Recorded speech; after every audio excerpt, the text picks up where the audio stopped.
Okay, welcome and greetings to this lecture on modern liberalism. Now, we were looking last week at classical liberal economics, associated with people like John Locke and Adam Smith.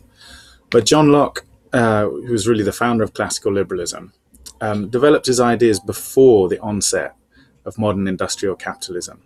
And by the time the Industrial Revolution had got fully underway in the 19th century, it had become obvious that free market capitalism was not, in fact, leading to an equalization of living standards, as Adam Smith had predicted, nor to the general improvement of life for all, as John Locke had claimed it would.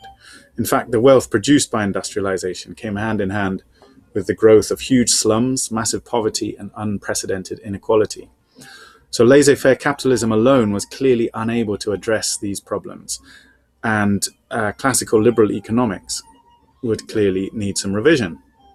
So this lecture will look at how classical liberal ideas were developed and modified during the 19th century by thinkers such as J.S. Mill and T.H. Green in response to these issues, resulting in a new form of liberalism known as modern liberalism.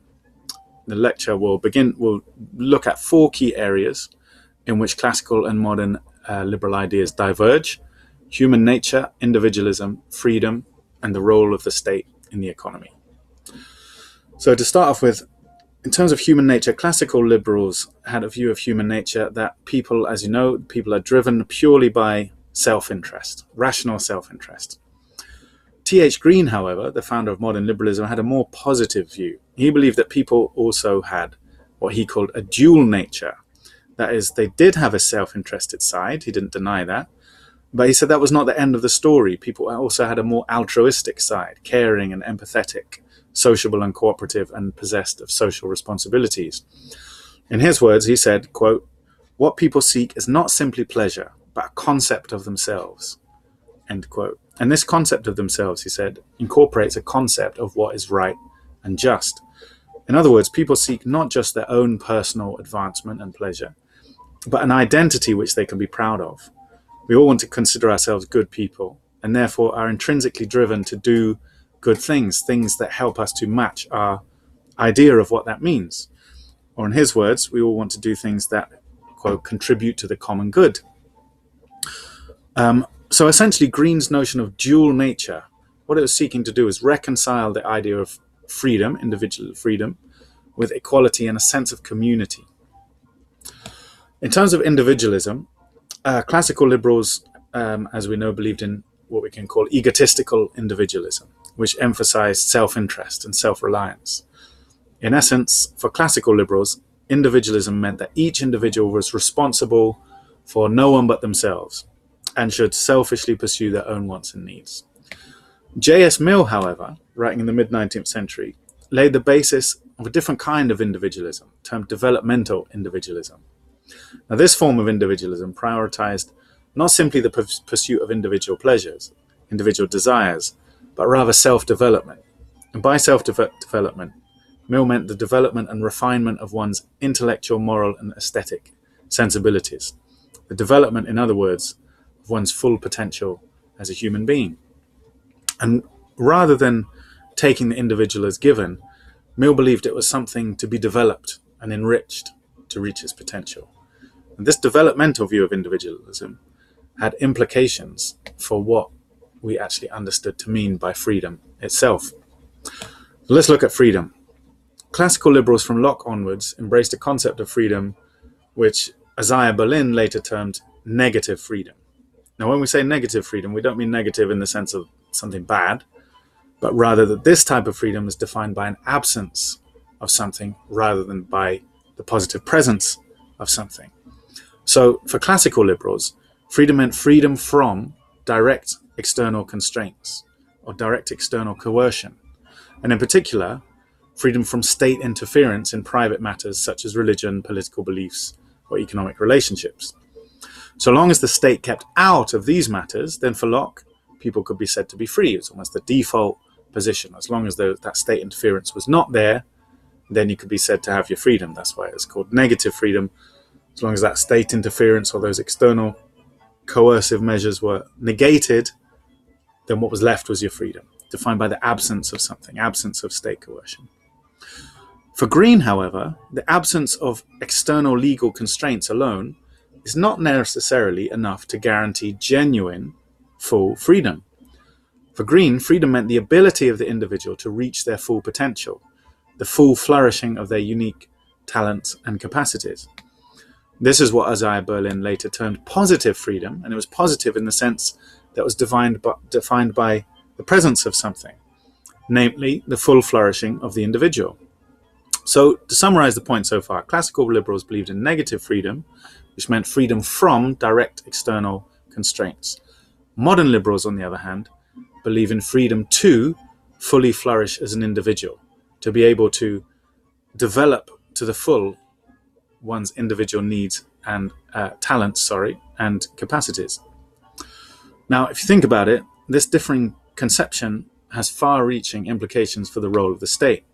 Classical liberals had viewed states themselves as the main constraint on freedom by, for example, censoring publications, interfering with freedom of speech, or jailing political opponents, interfering with freedom of political belief, or dictating their citizens' religion, interfering with religious freedom, etc. But what I want you to do in a moment is to pause this video and think about all the other possible obstacles to the achievement of freedom in Green's more positive sense of freedom to fully develop one's individual capabilities and talents. Okay, so list as many as you can. Let's say try and think of at least 3 things that might block someone from fully being able to have the freedom to fully develop their individual talents. Okay, so pause the video now. Go for it. Okay, did you do it? I hope so. I'm not sure what you came up with, but hopefully you got things like poverty, illiteracy, disease, and so on. All of these things might potentially prevent an individual from fully developing their unique talents and capabilities. So, moving on to the role of the state then, if the role of a liberal state is to maximize individual freedom, and all liberals would agree on this, then this positive conception of freedom generates a very different type of state to that envisaged by the classical liberals. The classical liberals believed in what is often called a minimal state, or a night watchman state. This is a state which, as far as possible, stays out of people's lives, leaving them free to run their lives as they please. For Locke, for example, the state should provide some kind of defense, a criminal justice system, and a system of civil courts, all of which he said were necessary to uphold people's rights to life and property, but should not do anything beyond that. And in fact, carrying out functions beyond this, Locke argued, would probably be involve a sort of incursion of the property rights of those being taxed to pay for those things, and would very likely breach people's liberties as well. So as a minimal state, should just do the minimum necessary to uphold the right to life, liberty and property, which means criminal justice system, civil courts, and perhaps an army for defense. So negative freedom then does not require the state to do very much. On the contrary, it requires the state to do as little as possible. This is what Henry David Thoreau meant when he said, "That government is best which governs least."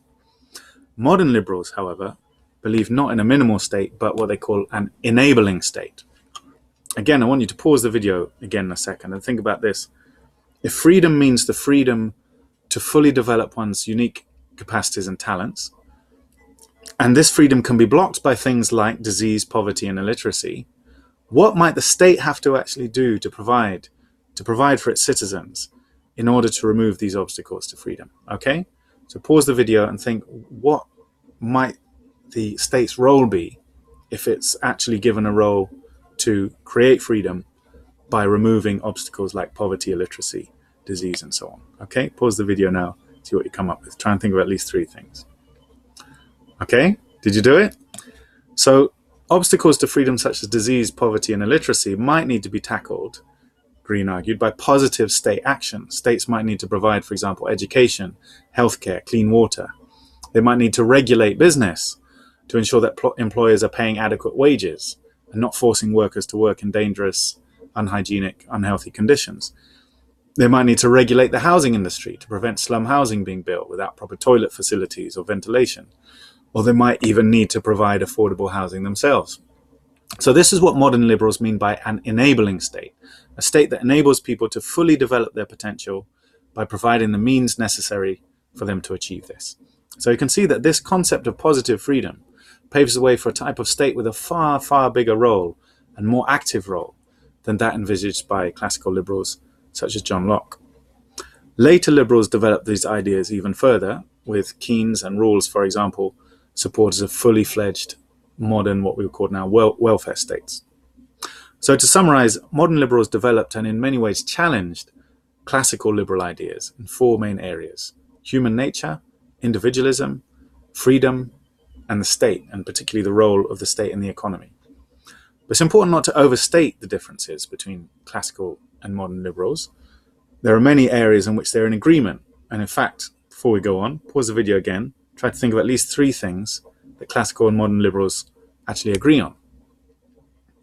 Okay, so they agree on, for example, both of them would highlight the supreme importance of the individual and of individual freedom as their overriding concern. This is what makes them liberals. This is basically the definition of a liberal.